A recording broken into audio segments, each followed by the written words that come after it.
Buenas tardes, señoras y señores. El día de hoy vamos a entrar en contacto con uno de los temas más interesantes que nos van a poder abrir un poco la perspectiva sobre el tema del conflicto palestino-israelí. Muchas personas se pasan constantemente hablando de los palestinos como si fueran los filisteos, como si realmente fuera el punto de referencia que llegó a darnos este tipo de civilización, esta sociedad que llamamos pueblo palestino en Israel. Ahora, para poder entender esto, tendríamos que captar varias rúbricas, ¿no? Primero que nada, la parte histórica. Segundo, la parte temporal. Tercero, la parte social. Y cuatro, entre otras cosas, la parte política. Hay muchas aristas que hay que considerar. Ahora, yo evidentemente no soy experto en el tema, pero por eso mismo trajimos a nuestro queridísimo Irving a que nos pueda solucionar un poco este conflicto. Porque la realidad es que no se entiende.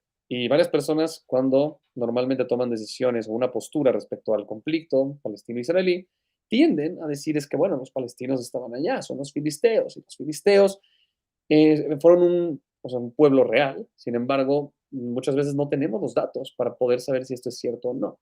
Entonces, al final acabamos confundiéndonos y acabamos tomando decisiones no de acuerdo a los datos, sino de acuerdo a este discurso emocional que muchas veces ni siquiera sabemos que existe.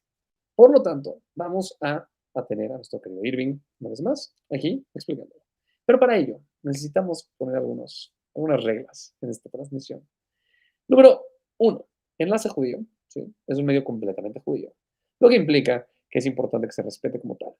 Lo que también quiere decir que no se acepta proselitismo en este espacio. Es muy importante plantearlo. Y me van a preguntar, ¿pero por qué estás diciendo esto? Pues porque justamente aceptamos a personas de toda religión, todo tipo de creencia y toda ideología, siempre y cuando no traten de convencer a las demás personas o de confundirlas respecto al tema que se está tratando en este momento. Número dos, este es un espacio para poder transmitir información. No es un espacio para que nosotros estemos tratando de vender cosas. A esto se le llama hacer spam. Así que por favor, absténganse de hacer cualquier tipo de promoción a productos, servicios o contenidos en este espacio, porque si no, tendremos que bloquearlos. Número 3. Es muy importante que no haya ataques. Las personas que quieran atacar, pues váyanse a un foro de esos de debate en donde realmente pueden decir lo que sea sin confundir a las personas. Como nosotros estamos tratando de transmitir información y de clarificar un tema, los ataques nada más confundirían y no llevarían a un diálogo ni a un tipo de debate que valga la pena. Y bueno, si tuviera que plantear una cuarta regla, que no es exactamente una regla, es más una recomendación, es ayúdenos a compartir. Si creen que este tema es relevante, acerquen a otras personas para acá, acérquense ustedes, interactúen. Nos ayuda mucho a poder quitar prejuicios sobre judaísmo y acercar a las personas que muchas veces están confundidas respecto a este tipo de temas. Entonces, les agradecemos muchísimo por estar acá y también los impulsamos a que si quieren compartir este contenido con alguien, háganlo libremente. Y obviamente, mientras antes lo hagan, mejor van a poder entender el tema. Así funcionan las prácticas de Gatel. Y no necesito decirles que este tema es de magna relevancia. Entender por qué los palestinos y los filisteos tienen un nombre similar o parecido, ¿sí? Y entender prácticamente cómo es que este dato nos confunde muchísimo más de lo que nos aclara, es esencial para poder también captar el conflicto palestino-israelí que existe hoy en día. Así que ya no tengo nada más que decir, entonces voy a darle la entrada a nuestro queridísimo Irving. Hola Marc, ¿cómo estás? Bien, ¿y tú? También, ya aquí listo. Espero que estés listo, porque justamente es un tema bien interesante, muchas veces controversial, porque hay gente que quiere negar los datos, pero te voy a dejar a ti darlo. Así que, esto es fácil. Bueno, gracias Marc. Pues sí, vamos a platicar fundamentalmente de los filisteos, ya que con mucha frecuencia, ayer no fue la excepción, ayer cuando estábamos hablando del concepto de ocupación, hubo alguien que planteó la pregunta y nos pareció muy interesante y por eso la pusimos ya hoy como tema para ampliarla. ¿Qué opinaba yo de que en los mapas antiguos el territorio de Israel apareciera como Filistea? Bueno, depende qué antigüedad del mapa, depende del enfoque, o sea, hay varias precisiones que hacer al respecto, pero esto nos vuelve a poner en contacto con esta idea que tienen muchos de que los palestinos ya tenían antecedentes en la tierra de Israel y que, por ejemplo, uno de esos antecedentes son los filisteos. Déjenles platico que una vez, ¿qué fue? Por ahí del 2004 o 2003 tal vez, me acuerdo que en la Escuela de Bellas Artes, donde yo trabajaba, yo fui profesor de música para la Escuela de el Instituto Nacional de Bellas Artes durante 14 años. En esta escuela una vez se organizó una conferencia con el embajador palestino. El embajador palestino estaba haciendo una campaña de, digamos, de búsqueda, de apoyo, de firmas de apoyo para la causa palestina, y junto con un equipo integrado por un periodista y una profesora de no sé qué, de historia o de algo así, iban por diferentes lugares, bueno, haciendo una conferencia y pues por supuesto recopilando firmas por el alumnado, ¿no? No entiendo por qué lo hicieron en la escuela donde yo trabajaba, no tenía mucho sentido porque era una escuela de nivel preparatorio, es decir, los alumnos eran menores de edad, eran poquísimos los que tendrían más de 18 años de edad, alguno que otro fósil que hubiera reprobado y estuviera repitiendo algún año, pero la mayoría era gente de 17 para abajo, entonces, bueno, no tiene mucho sentido recabar firmas de apoyo cuando estamos hablando de personas que todavía jurídicamente, por lo menos así pasa en México, bueno, no cuentan, ¿no? Pero bueno, tal vez era más bien la cuestión emocional de buscar el apoyo moral, ¿no? Vamos a decirlo así. El embajador palestino fue a desplegar todo su discurso, no se imaginó que se iba a topar con dos judíos, yo y otro profesor, que le pusimos una revolcada de antología. O sea, lo hicimos pegar de gritos de coraje, perdió toda la compostura, insultó, pateó, o sea, y se salió de control. ¿Por qué? Porque después de haber escuchado todas las sandeces que dijo, lo confrontamos con los hechos históricos, sobre todo yo. El otro profesor marcó algunos puntos interesantes, pero que básicamente se aventó el round porque ya me he dedicado a eso, fui yo. Lo confronté con los hechos históricos y no me pudo contestar. Ni la otra maestra ni el periodista. No pudieron refutar nada de lo que yo les señalé, porque los confronté con datos que son verificables en cualquier enciclopedia, en cualquier trabajo hemerográfico, etcétera. Entonces, y ahí una de las cosas que les señalé, porque me dio mucha risa, fue que en algún momento dado dijo que los palestinos eran descendientes de los jebuseos, uno de los grupos cananeos que vivieron en algún momento en Canaán. Era un grupo amorreo, en realidad, una extensión del pueblo amorreo, cosa que él no sabía. Pero en otro momento también dijo que eran los descendientes de los filisteos, y que filisteo es palestino en otro idioma, ¿no? O sea, palestino es la adaptación al latín de la palabra filisteo. Y bueno, ya cuando me tocó preguntarle, le dije, a ver, decídase, o son jebuseos o son filisteos. Digo, yo no sé si usted haya estudiado historia, se lo tuve que decir así. Digo, pero la realidad es que los jebuseos y los filisteos son grupos completamente diferentes que no tienen nada que ver unos con otros. Le digo, entonces, si usted va a venir con la historia de que usted, los palestinos, son tan antiguos que se remontan a esa antigüedad, tiene que escoger si son jebuseos o si son filisteos, porque no se pueden hacer las dos cosas al mismo tiempo. Bueno, pues obviamente ante semejantes cuestionamientos fue que reventó y bueno, ¿saben cuántas firmas consiguió? Eso es algo que presumo todavía, así como los había pilotos de la Primera Guerra Mundial, ¿no? Que llevaban así su sellito marcando cuántos aviones habían derribado. Ninguna firma, ningún alumno de mi escuela quiso firmarles nada, porque se dieron cuenta que todo ese discurso era una farsa, era una trampa, era un engaño. Entonces, bueno, vamos a centrarnos ahora sí concretamente en los filisteos, porque efectivamente, de repente se maneja este argumento de que hay un vínculo entre los palestinos y los filisteos, porque etimológicamente, pues la palabra es lo mismo. ¿A qué me refiero con esto? A que en el año 135, cuando el emperador Adriano, después de haber por fin logrado sofocar la revuelta judía, la revuelta de Simeón Bar Kokhba, decide como una de las represalias que va a tomar contra el pueblo judío, decide cambiarle el nombre a la provincia. Y es entonces que ese lugar deja de ser Judea, Samaria y Galilea. Deja de ser mencionado ya en los documentos oficiales romanos con estos tres nombres con los que se les conocía desde siglos atrás, por lo menos la zona de Judea y de Samaria. Estamos hablando de un territorio que tenía esos nombres, pues desde, ¿qué les diré? 135 estamos hablando más o menos como desde 1000 años antes que se marcaba esta distinción de estos dos territorios, pero que se les conocía así, Yehudá y Shomrón, Judea y Samaria, o sea, era un nombre milenario. Y bueno, luego apareció Galilea ya en la nomenclatura administrativa romana, un poquito más al norte.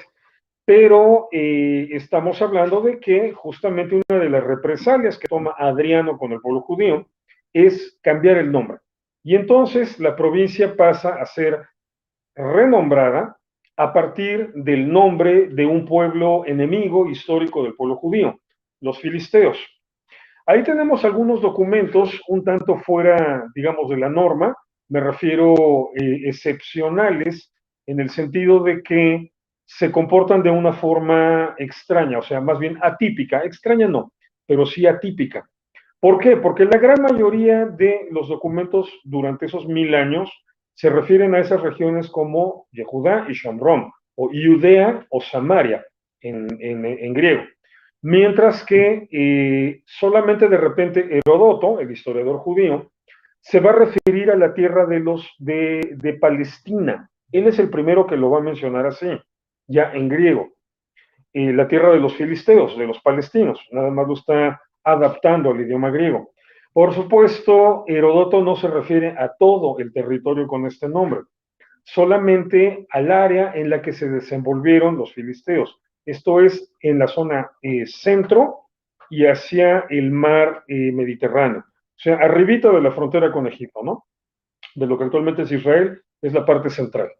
Esa es la zona que Heródoto llamaba Palestina, o Filistea, pues vamos a decirlo así para que quede claro. Entonces, Adriano decide recuperar esta nomenclatura y entonces renombra a toda la provincia, bueno, a toda esta zona que abarcaba antes 3 provincias, las renombra como Palestina. Y así surge la provincia de Palestina en el año 135. Entonces, bueno, desde ahí tenemos claro que es una alusión al pueblo filisteo. Entonces, la pregunta es, ¿los palestinos de hoy tienen algún vínculo real con los antiguos filisteos? Y de paso, bueno, ya que entramos en tema, ¿a quiénes fueron los filisteos? ¿No? Vamos a platicar un poquito de ese tema. Entonces, bueno, la respuesta contundente a la primera pregunta es no. O sea, los palestinos de hoy no tienen absolutamente ningún vínculo con los antiguos filisteos. Y la demostración definitiva de eso es que los palestinos tienen cara de árabe, no de griegos. Esta es la primera cuestión en la que fallan los defensores de la propaganda palestina o los promotores de la propaganda palestina al intentar hacer esta vinculación y apelar a esta cuestión de Adriano o de Heródoto para llamar a todo este territorio Palestina. Ese es el primer fallo que cometen, o sea, el desconocimiento total de quiénes fueron los filisteos. Entonces vamos por orden. ¿De dónde viene el nombre? La realidad es que el nombre es todavía más antiguo, viene de los egipcios. Los egipcios le llamaban a este grupo los Peleset, y luego los hebreos adaptaron a su propio idioma, en el hebreo antiguo, adaptaron el nombre a Filistim, y de ahí viene filisteos. Lo de filisteo es una castellanización del término bíblico. Cuando se empezaron a traducir Biblias al español, ya por ahí del siglo XVI, bueno, se retomó digamos, la forma en la que esto se había adaptado en el latín, pero adaptándolo al castellano, en español, estamos hablando pues de las primeras Biblias que se traducen, la Políglota Complutense, por ejemplo, o la versión de Casiodoro de Reina. En estos ejercicios que van a culminar en las grandes traducciones de la época del Renacimiento, el término Filistim va a ser adaptado al español como filisteo, una adaptación un tanto arbitraria, pero bueno, se quedó y así estamos acostumbrados, ¿no? No era el único idioma, en inglés se tradujo como Philistis, o sea, también como filisteos, pues, porque ahí el detalle es que la letra Pei en hebreo también se puede pronunciar como F. Entonces, lo que era Filistim en hebreo, también ellos lo leían como Filistim, y entonces nada más cambiaban la IM, que es el plural, la cambiaban por el plural en español filisteos o en inglés Philistis. Bueno, en fin, veleidades de los idiomas, sobre todo en aquellas épocas hace 500 años. El caso es que esa es la evolución del término, ¿no? O sea, en la versión más antigua tenemos Peleset, es la que nos dan los egipcios. Luego tenemos a los Filistín, que es la forma en la que lo dice el hebreo antiguo. Luego vamos a tener a los filisteos, ya castellanizado en la Edad Media, pero antes tenemos esta, digamos, digresión de la latinización, que es palestinos. Entonces, es la que se va a retomar después para llamar a la provincia. Y bueno, por lo tanto, fíjense qué curioso, como Adriano la decisión que toma es meramente administrativa y se refiere al nombre de un territorio, todos los habitantes que viven allí, judíos, vamos, en ese tiempo básicamente judíos, los árabes llegaron mucho después, hasta el siglo VII, pero en este momento en que solamente viven judíos, dejan de ser llamados judíos en el sentido de habitantes de Judea, eran llamados judíos por su religión, pero empiezan a ser llamados palestinos. Los primeros en ser llamados palestinos fuimos los judíos. Ya luego van a llegar los árabes, y los que se van a quedar a vivir en esa zona, no muchos en realidad, era una zona destruida, no le interesaba a nadie, pero los árabes que se van a quedar viviendo en ese territorio, pues obviamente se van a convertir en palestinos. Porque los sucesivos imperios, desde el romano, luego el romano de Oriente, luego el bizantino, luego los califatos, la primera tanda de califatos, luego el reino cruzado de Jerusalén, luego la segunda tanda de califatos, luego el imperio otomano y finalmente el imperio inglés, van a mantener el nombre de Palestina. Entonces la gente que vive ahí, judía o árabe, se llaman palestinos por igual. Bien, entonces nótese cómo esa es una cosa, esa es una evolución, esa es una línea de ideas, y otra muy distinta, la que los historiadores van a manejar en las universidades o en las traducciones bíblicas o en lo que quieran, o en las películas de Hollywood, cuando se refieren a los filisteos. Nada que ver con el otro fenómeno que acabo de describir. Los filisteos pues seguían siendo identificados como este pueblo de la antigüedad con el que se peleaba el rey David, ¿no? Bien, ¿quiénes fueron los filisteos? Aquí viene la parte interesante. Peleser, en egipcio, no es un nombre que esté muy claro a qué se refiere, sobre todo porque es un nombre de tipo genérico. ¿Genérico de qué? Varios grupos, ahorita voy a explicar quiénes eran, pero varios grupos que se hicieron presentes por ahí, más o menos a partir del siglo XII. Entonces, a estos grupos en general, los egipcios los llamaban Pelesed y muy seguramente significa algo así como invasores. En hebreo sí es un hecho. En hebreo la palabra significa invasores.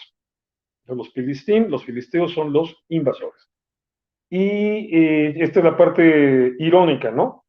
Que nos vengan a decir todo el tiempo, es que los palestinos son el pueblo nativo de ahí, porque si están diciendo palestinos, se están remitiendo a la palabra filisteo, y filisteo significa en hebreo, en el idioma judío, significa invasor. O sea, me están diciendo, los invasores son los habitantes originales de ahí. ¿O estás seguro? O sea, ¿no quieres revisar tus etimologías para corregir el dato? Digo, porque dicho así es contradictorio, es absurdo. Y aparte, los palestinos son los únicos que se hacen llamar a sí mismos invasores en el idioma del pueblo que se supone los vino a invadir a ellos. O sea, no tiene pies ni cabeza esto. Eso refleja que evidentemente ellos no tienen realmente un nombre propio. Son árabes. O sea, son gente originaria de la península arábiga. Son árabes. Bueno, mezclados ya después de los años 30 y 40 con un montón de inmigrantes que llegaron desde Marruecos hasta Afganistán. O sea, una mixtura, igual que cualquier otro pueblo del mundo, pero bueno, originalmente son árabes. Entonces, no tienen un vínculo real con estos invasores antiguos. ¿Invasores de dónde? ¿De dónde venían? Bueno, ese fue un punto que le resultó un tanto enigmático a los historiadores durante siglos enteros. Estamos hablando de que hasta bien entrado el siglo XIX había más dudas que respuestas sobre los filisteos. Se entendía que los israelitas los llamaban invasores, filistín, pero no se entendía invasores provenientes de dónde. Bueno, la arqueología empezó a hacer su trabajo. Y aquí hay una cosa muy interesante que se ha ido recuperando a lo largo de un siglo más o menos, siglo y medio, en toda esta región, que actualmente va desde Gaza, desde lo que es la Franja de Gaza, y se extiende por las zonas donde están las ciudades ya israelíes, ya en territorio israelí, de Ashkelon o de Ashdod, por ejemplo, y sigue subiendo hacia el norte, hacia el territorio que en la antigüedad fue el de la tribu de Dan, que está ahí pegadito, o sea, si revisan un mapa antiguo donde terminó Filistea, arribita estaba Dan, la zona de Dan, de los Benay Dan, de la tribu de Dan. Aquí la parte interesante es que toda esa zona en toda esa zona se fue recuperando muchísima alfarería, muchísima cerámica, muchísima escultura, bueno, muchísima es un decir, ¿no? Tal vez cientos de restos arqueológicos, ¿no? Pero alfarería, cerámica y escultura, y aparte de las ruinas, de las pocas ruinas que se tienen de los filisteos, lo que se ha investigado, el tipo de arquitectura, desde un principio se notó que tiene una gran similitud con los estilos griegos de la época, es decir, con los estilos micénicos de la etapa micénica de la antigua Grecia. Tiene una gran similitud con este tipo de arte, ya fuese en cerámica, en escultura, en arquitectura, este tipo de arte que se desarrolló sobre todo en Creta y en el mar Egeo, las islas que están en este punto intermedio entre Grecia y Turquía, y pues que fueron la cuna de muchas de las ciudades y de las culturas más importantes de la antigua Grecia. Hay que decirlo así porque recuérdese que la antigua Grecia nunca tuvo una cohesión política, eran ciudades-estado, o sea, Atenas era una cosa, Corinto era otra, de repente formaban ligas y alianzas, pero eran diferentes. Esparta era otra, Eleas era otra, Elea, no Eleas, Elea era otra, etcétera, ¿no? Entonces, las características estilísticas, artísticas, de esta evidencia arqueológica recuperada de toda esta zona de lo que era la antigua Filistea y el territorio de Dan, muchos elementos eran afines a los estilos griegos de la época. Entonces ya desde ahí se empezó a sospechar que los filisteos habrían sido invasores griegos. Los egipcios les llamaban simple y sencillamente pueblos del mar. ¿Por qué? Habían llegado en barcos. Es el único dato que teníamos seguro. Eso reforzaba la idea de que provinieran de Grecia, o sea, de una zona de islas. Pues bueno, en aquellos tiempos, todavía a finales del siglo XIX, cuando empezaban a hacerse estas investigaciones ya de una manera más técnica y profesional, bueno, quedaba claro que por alguna razón los diversos pueblos o diversos grupos del mar Egeo habrían tenido que abandonar la zona en la que vivían y habrían tenido que moverse hacia el oriente y habrían invadido, porque luego se fue documentando que en realidad los pueblos del mar invadieron prácticamente toda la costa oriental del Mediterráneo. Desde Turquía, o sea, lo que le corresponde a Turquía, el pedazo que le corresponde a Siria, tiene un poco de costa ahí en el Mediterráneo, luego viene todo lo que es la costa del Líbano, luego la que es la de Israel, luego Gaza y luego Egipto.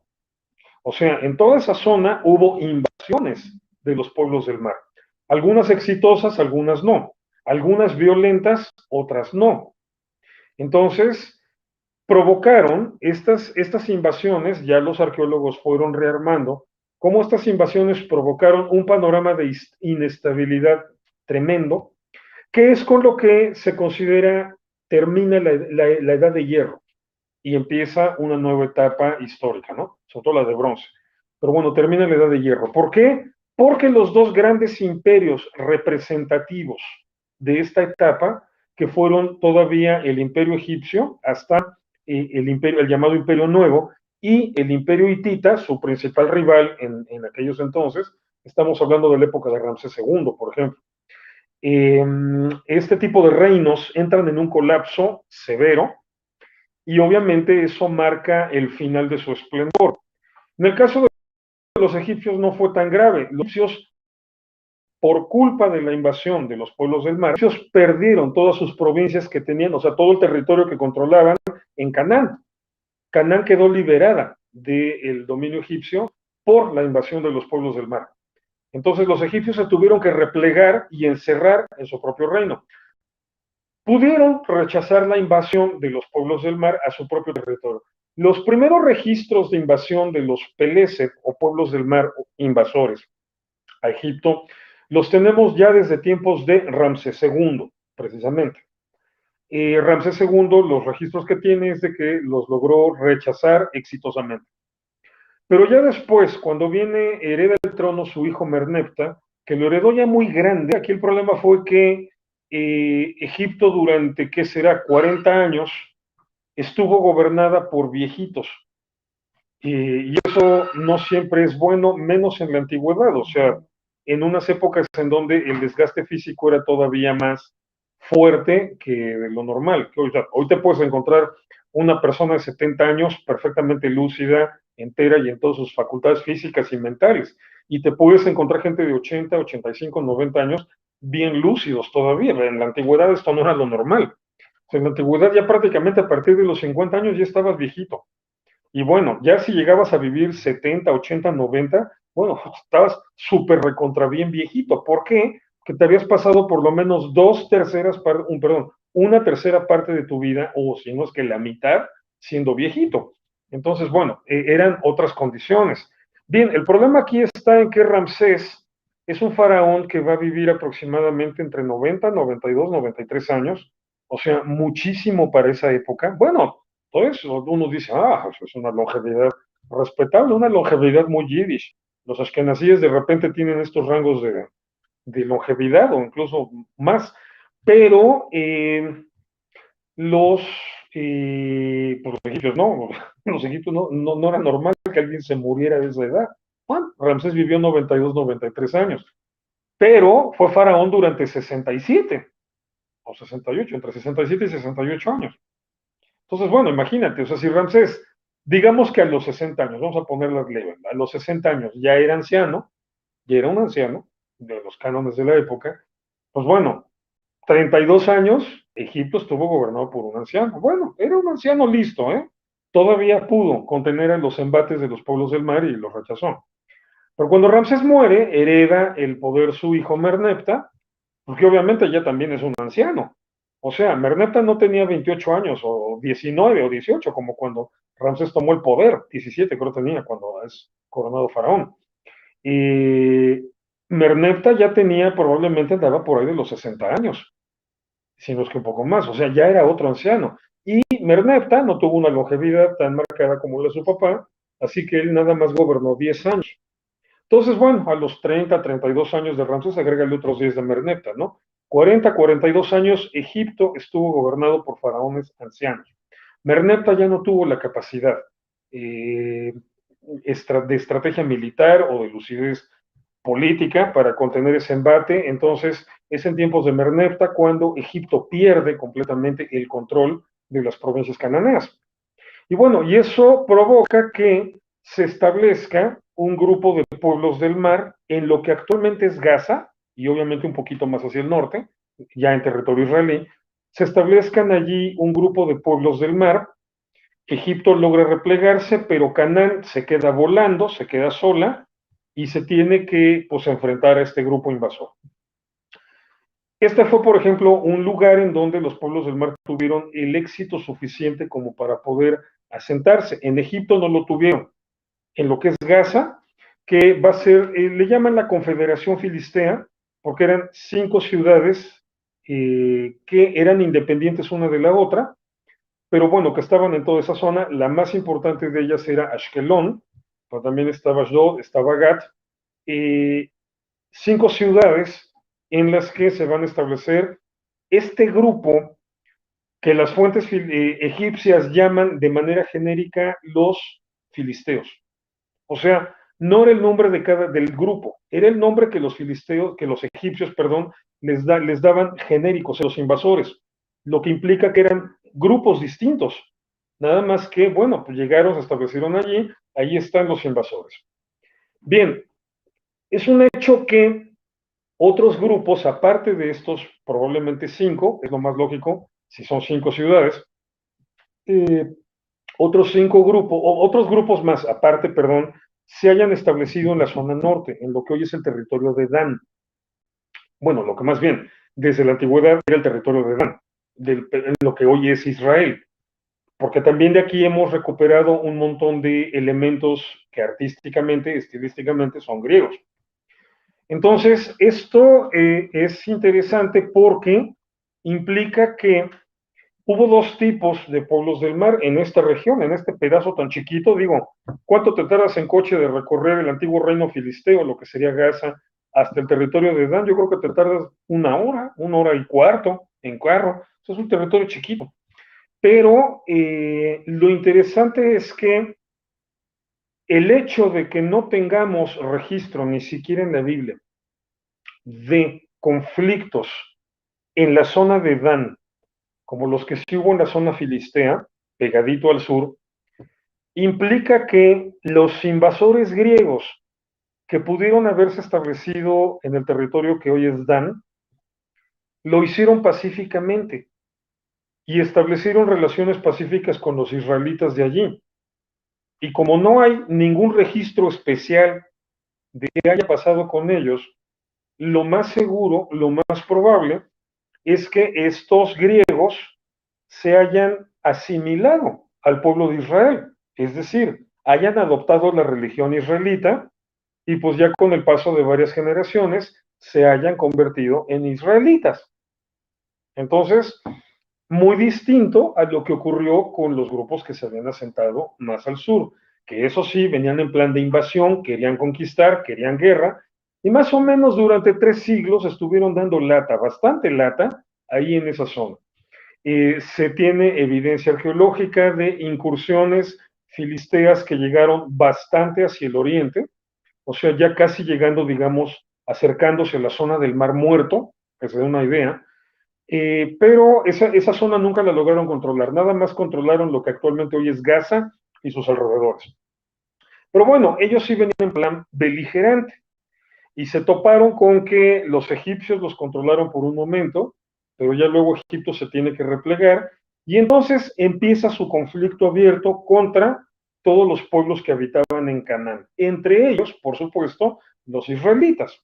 Y de ahí vienen todos estos relatos bíblicos en donde los israelitas están en constante conflicto contra los filisteos.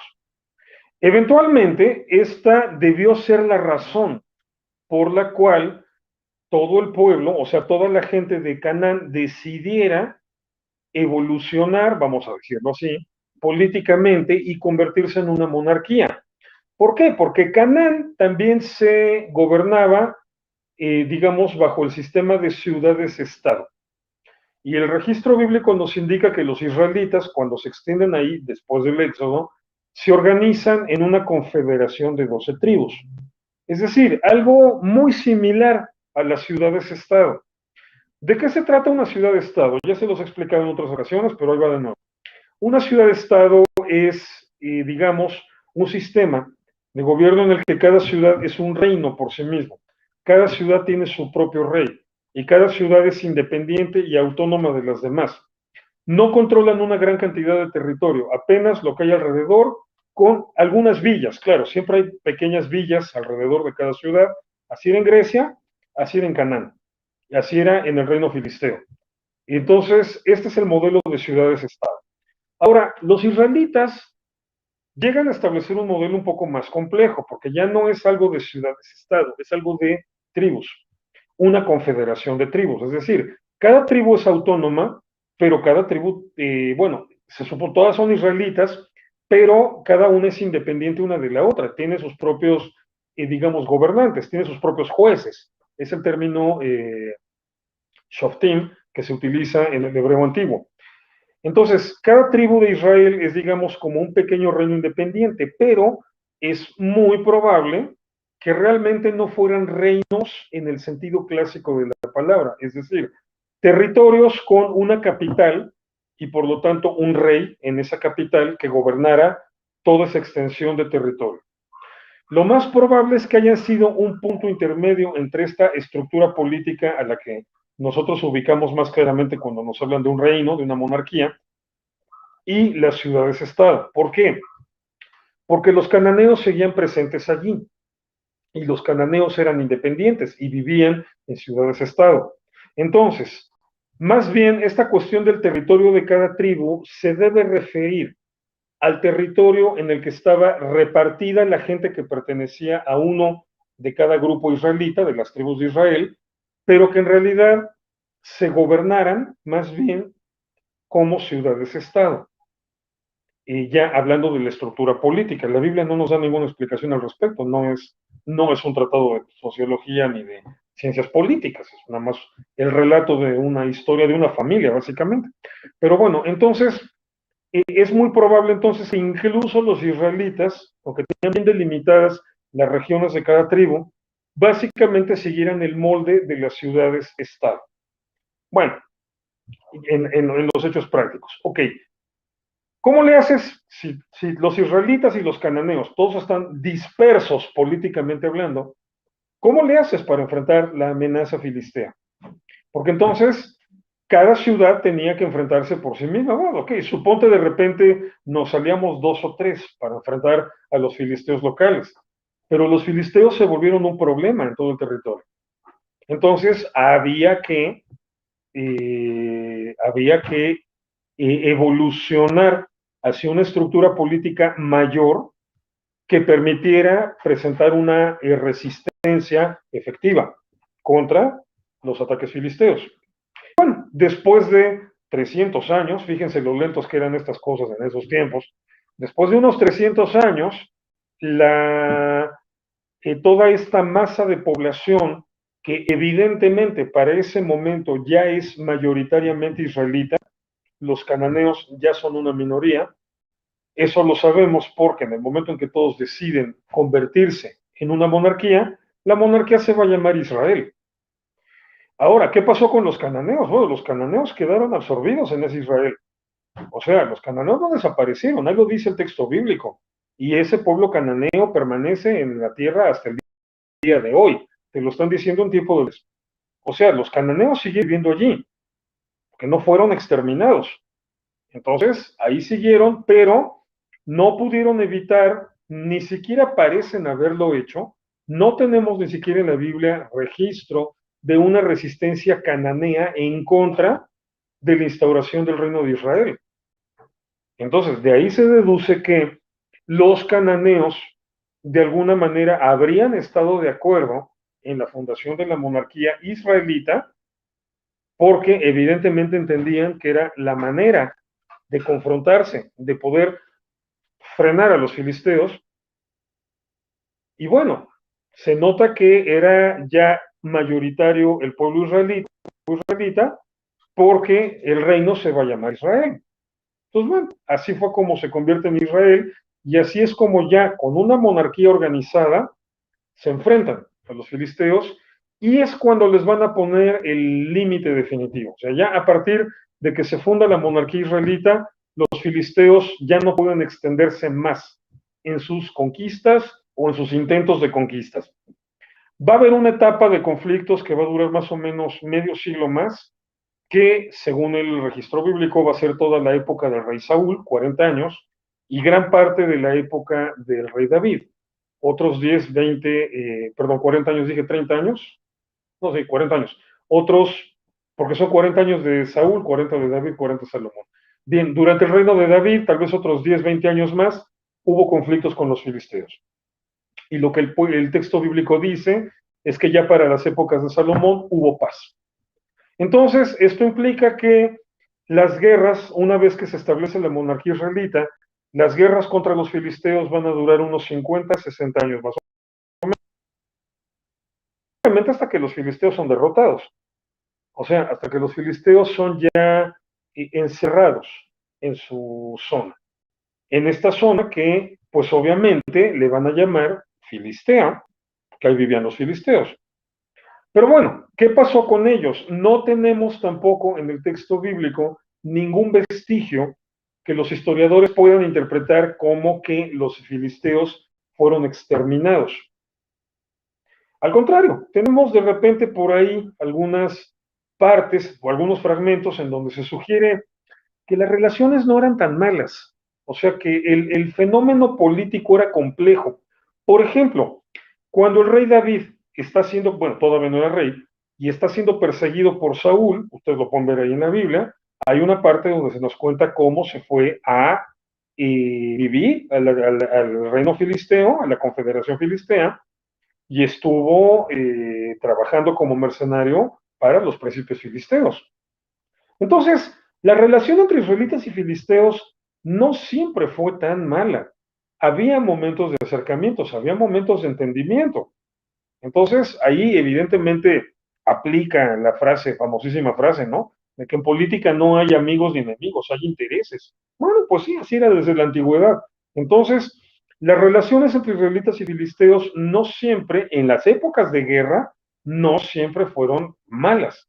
Había momentos en que hasta David se llevaba bien con ellos. Bueno, esto pudo ser la base para que después se llegara a esta evidente pacificación. Digo, ya si el texto bíblico nos dice que en los tiempos de Salomón hubo paz, bueno, evidentemente fue porque la guerra contra los filisteos se desactivó. Los filisteos dejaron de dar lata, se acostumbraron a vivir tranquilos en paz y normal, y los israelitas también. Lo que va a marcar realmente la desaparición de los filisteos va a ser pues esta oleada de invasiones que alteró toda la demografía de esa zona ya mucho más adelante, bueno, 200 años más adelante, a partir del siglo VIII, antes de la era común, con la invasión asiria y luego en el siglo VI con la invasión babilónica. Estos fueron digamos, los momentos en donde toda esta revoltura de pueblos que hacían los asirios y los babilonios provocaron que fueran desapareciendo las identidades nacionales antiguas y fueran surgiendo unas nuevas. Entonces, bueno, los filisteos, ese es el lapso de tiempo en el que literalmente van a desaparecer.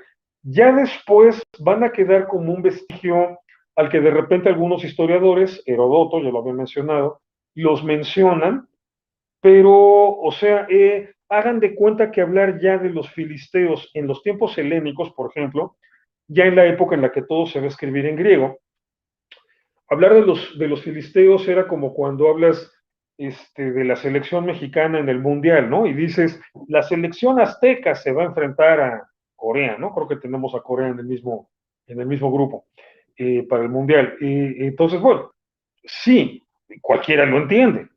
Y no conozco a ningún mexicano que se moleste porque le llamen así. El pasado azteca es parte de la historia de este país, entonces se nos hace muy normal, muy, muy normal que digan la selección azteca, sí, se entiende que es la selección mexicana, pero es un hecho que no son aztecas. O sea, los aztecas como etnia prácticamente desaparecieron, quedaron absolutamente mermados y semidestruidos después de la conquista, no eran un grupo muy querido por los pueblos de alrededor, así que bien no les fue, y luego con las masacres que fueron las epidemias de viruela, bueno, es una población que muy factiblemente desapareció. Es decir, toda la población de México que es de origen náhuatl y que es mucha, no es ya tan fácil encontrarte grupos náhuatl puros, porque todos en mayor o menor grado se mezclaron con los españoles o los descendientes de españoles. Pero hay un alto porcentaje de población en México que tiene una fuerte carga náhuatl en sus antecedentes, pero la gran mayoría son de los otros grupos náhuatl, no de los aztecas. Y sin embargo, seguimos hablando de la selección azteca. ¿Por qué? Pues porque se entiende, o sea, porque nadie se confunde con eso. Es decir, este tipo de términos son fácilmente utilizables como para dar a entender una idea, aunque te estés dando, vamos a llamarle así, libertades poéticas, ¿no? Entonces, bueno, ok, así es como se habla ya de los filisteos para las épocas, por ejemplo, en las que Alejandro Magno va a conquistar ahí. Los filisteos como un grupo nacional identificable ya no existían. Existía el territorio de la antigua Filistea y existían sus habitantes. Y tal vez les decían filisteos, como ahorita le puedes decir a los seleccionados mexicanos aztecas. O sea, más bien por su vínculo con el territorio que porque realmente fueran descendientes de ese grupo antiguo. ¿Qué sucedió con los filisteos, con los verdaderos filisteos, los que más o menos podemos identificar hasta antes de la época de las invasiones asirias y babilónicas? Pues no es gran misterio lo que pudo haber pasado. O sea, en estos casos, simple y sencillamente, si un grupo De repente se pierde su rastro en la historia, pero no hay ningún registro que te digan llegaron y los masacraron y los exterminaron. Simplemente un día desaparecen, sobre todo un grupo que es minoritario. No es difícil adivinar, simplemente se asimilaron al entorno en el que vivían. O sea, una nación más grande surgió allí y ellos terminaron por integrarse a esa nación. O sea, terminaron por volverse parte de esa mayoría. ¿Y qué nación fue la que surgió allí? Israel. Entonces, evidentemente, lo más lógico es que los filisteos históricos, los pocos sobrevivientes, bueno, no eran 8 o 9, ¿no? Eran más, evidentemente, pero los miles que hubieran sobrevivido, hasta cierto punto de la historia, pues eventualmente se habrían integrado a la nación israelita. Algo que para los israelitas no era novedad. O sea, ahí tienes el registro del Éxodo, por ejemplo, que dice que Israel salió de Egipto, pero que hubo un contingente de egipcios que salieron con ellos, que quisieron salir con Israel. Y ahí tienes la instrucción que Dios le da a Moisés en la Torá, que dice, ok, esos egipcios les vamos a dar, o sea, como eran los que habían esclavizado a Israel, los atraían, eran parte del pueblo que nos había oprimido. Entonces, la facilidad con la que de repente hubieran podido volverse a convertir en los opresores o en los jefes, se hubieran impuesto como líderes del pueblo judío para evitar eso, se le da a Moisés la orden de que ese grupo va a quedar plenamente integrado a Israel hasta la cuarta generación. Pero bueno, se integró a Israel. Luego tenemos en Jueces, no, Josué, por ejemplo, el relato de los Gibeonim, o Gabaonitas, como lo ponen en español, que es un grupo amorreo que engaña a Josué, le hace creer que viven muy lejos porque vienen a pedir la paz y todo eso. Bueno, Josué acepta, hace un acuerdo de paz con ellos y luego se entera que viven allí atrás del cerro, ¿no? De la loma que está allí enfrente. O sea, que eran vecinos, pues. Pero bueno, se hace un acuerdo, ahí se quedan, nadie los masacró. Bueno, Saúl luego tuvo ahí un episodio violento con ellos, pero no los exterminó. ¿Qué fue de los Gabaonim, de los Gibeonim? Bueno, eventualmente, evidentemente, quedaron asimilados al pueblo de Israel. Luego tenemos, por ejemplo, también menciones de hititas. Ahí en la historia del rey David, justo en una guerra contra filisteos, bueno, está la historia de que se enamora de Betsabé, pero que estaba casada con Urías el hitita. Entonces, ¿qué hacen hititas ahí? Bueno, sabemos que los hititas, una vez que su imperio se desmoronó, y fíjate, estamos hablando más o menos de unos 150, tal vez 200 años antes del reinado de David, el colapso del imperio hitita. Entonces, cuando el imperio hitita colapsa, grupos de inmigrantes, grupos hititas, se empiezan a mover hacia el sur, es decir, hacia lo que hoy es Siria, y empiezan a fundar allí pequeños reinos que son conocidos como los reinos neohititas. Y bueno, sobrevivieron otros 200 años más y desaparecieron. ¿Qué les pasó? Nada, se asimilaron al pueblo arameo, al pueblo de Siria, punto, o al pueblo fenicio, que eran los actuales libaneses, que también estaban allí en esa zona. Bueno, evidentemente, algún contingente de ellos llegó también a Israel, pero se integraron a la sociedad israelí. O sea, implica que se adaptaron a la religión israelita, o sea, se convirtieron al judaísmo, diríamos en términos modernos, se integraron a la religión israelita y se integraron a la sociedad israelita. Entonces, por eso tenemos ahí a Urías hitita, que también luego es mencionado entre los valientes de David. Tenemos a un hitita mencionado como parte del ejército israelita sin ningún problema. Entonces, así es como funcionaba esto. Cuando tenemos estos pequeños grupos que de repente desaparecen, pero sin evidencias, sin vestigios de violencias, exterminios o eso, lo que significa es que simple y sencillamente se asimilaron a un grupo más grande. Repito, para los israelitas esto no era novedad, aunque eran un bloque homogéneo, tuvieron ahí esa minoría egipcia que se integró, tuvieron ahí esa minoría griega, la que se estableció en Dan, la que entró en contacto con la tribu de Dan, que también evidentemente se integró. Tenemos ahí a los Gibeonim, que también se integraron. Tenemos evidentemente ahí a los hititas, que también se integraron. Bueno, lo más lógico también es ubicar que los filisteos, los sobrevivientes del pueblo filisteo, terminaron asimilándose a la sociedad israelita. Esos son los filisteos de la antigüedad, los verdaderos filisteos. Hoy, como pude más con esa explicación, estamos hablando de un proceso histórico que prácticamente ya está concluido, me refiero al destino de los filisteos y su asimilación, su factible asimilación al pueblo de Israel. Es un proceso que ya está concluido en el año 500 antes de la era común, o 400 antes de la era común.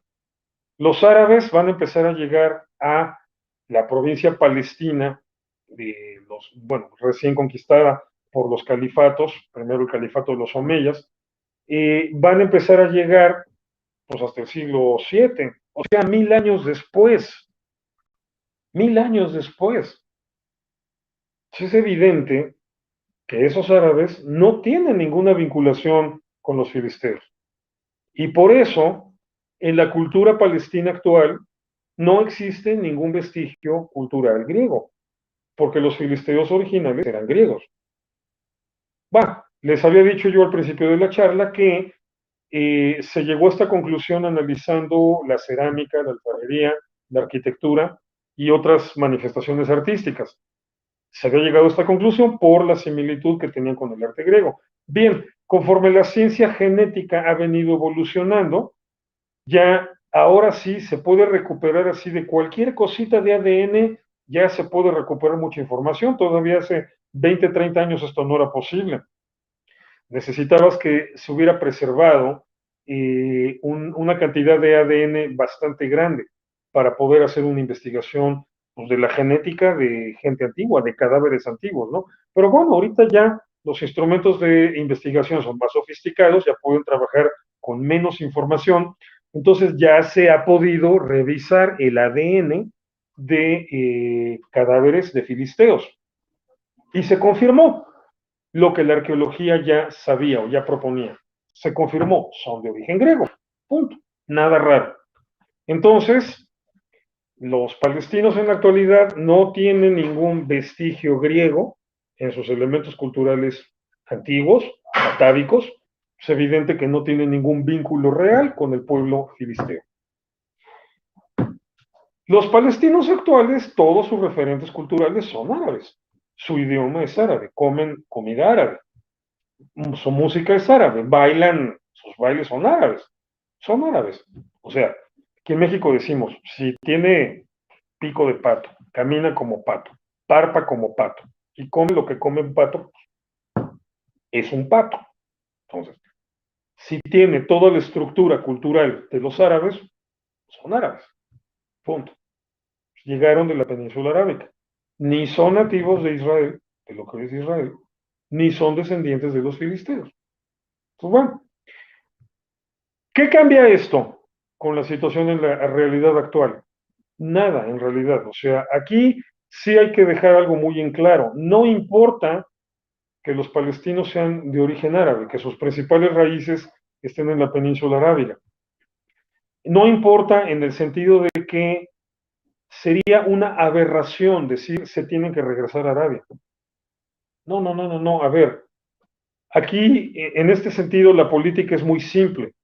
La política no trabaja con el debiera haber habido. La política se tiene que hacer con lo que hay. Es lo que hay, ahorita. Y ahorita esa gente está viviendo allí. Y ya tiene construidas ciudades. Y son millones. Que se queden ahí. O sea, toda la historia. A ver, los filisteos no eran de ahí. Eran de Grecia. Se quedaron allí, no pasa nada. Abraham, el patriarca, pues no era de allí, era de Irak. Llegó y se estableció allí, no pasa nada. Los hititas no eran de Turquía, eran como todos los grupos indoeuropeos de la zona, venían del norte de la India. ¿Sí? Se quedaron en Turquía, está bien, allí. No hay problema. O sea, todos los seres humanos somos hijos, somos productos, somos resultado de migraciones. Entonces, bueno, los palestinos ya están ahí. No tienen que legitimar su presencia. Ningún ser humano en este mundo tiene que legitimar su existencia. Ningún ser humano debería tener que decir, tengo derecho a existir y tengo derecho a ser libre. Eso deberíamos darlo por sentado para todos. Los palestinos no tienen que demostrar que son nativos de allí para quedarse a vivir allí. Ya están ahí, punto. Los jordanos no los quieren gobernar, los Israel tampoco, los egipcios tampoco. Está bien, que vivan allí, que se gobiernen ellos. Digo, claro, que se comporten, ¿no? O sea, que negocien, que firmen la paz, y la podemos llevar tranquilos, ¿no? O sea, no, o sea, son 5 millones, no necesitas darles todo el territorio. Pero porque una cosa es que no necesiten justificarse, pero otra cosa es que tampoco es correcto que tomen ese papel pretencioso de yo soy aquí el único que tiene derecho a estar. Porque soy filisteo. No, bueno, ya desde que dijo eso, perdón, ya fue una burrada. Una total burrada. Entonces, las cosas como son. Esa es la historia. Esos son los hechos históricos objetivamente verificables. Si van más allá de tu ideología política y no te satisfacen y no te complacen, ay, qué pena me das. No te puedo ayudar. Lo siento. Los hechos son los hechos. ¿No te gustan? Te aguantas. Punto. Eso no significa que tengamos que andar expulsando poblaciones de un lado a otro. Significa que los que estamos y en donde estamos, tenemos que aprender a llevarnos bien, a llevarla en paz. Se puede. Israel ya firmó tratados de paz con 7 países árabes. Bueno, 6 árabes y 1 musulmán. Ya firmó tratados de paz con todos ellos. Ya está haciendo proyectos de inversión. Ayer estaba leyendo en Twitter una nota de que están haciéndose proyectos de inversión monumentales con 7 países árabes, pero se están incluyendo ya países que todavía no han firmado tratados de paz con Israel, Arabia Saudita entre ellos. Entonces, ya en términos generales, árabes e israelíes ya saben, ya se la saben. Se puede vivir en paz, se puede pensar en cosas mejores. Espero que los palestinos, aunque no tengan nada que ver con los filisteos, un día lo entiendan y se arriesguen a darle esa oportunidad a la paz. Listo, Marc. Seguimos con las preguntas y respuestas. Tu sección favorita. ¿Cómo sabes que es mi sección favorita? Ok. Señoras y señores, es correcto lo que dice Irving. No de que sea mi sección favorita, sino de que vamos con la sección de preguntas y respuestas. Hay muchas preguntas y obviamente porque el tema da para mucho. Entonces intentemos abordarlo, intentemos entenderlo. Ok, preguntan primero que nada con cuestiones de contexto. Regina nos está preguntando, ¿de dónde venían estos pueblos hititas de los a los que te referías? ¿Estos pueblos qué? Hititas, una disculpa. ¿Hitas? ¿Hititas? Correcto, hititas. Es que te estás trabando, querido Irving. Es que sí, y por eso no te escuché. Ya está, ya. Hititas. Hititas.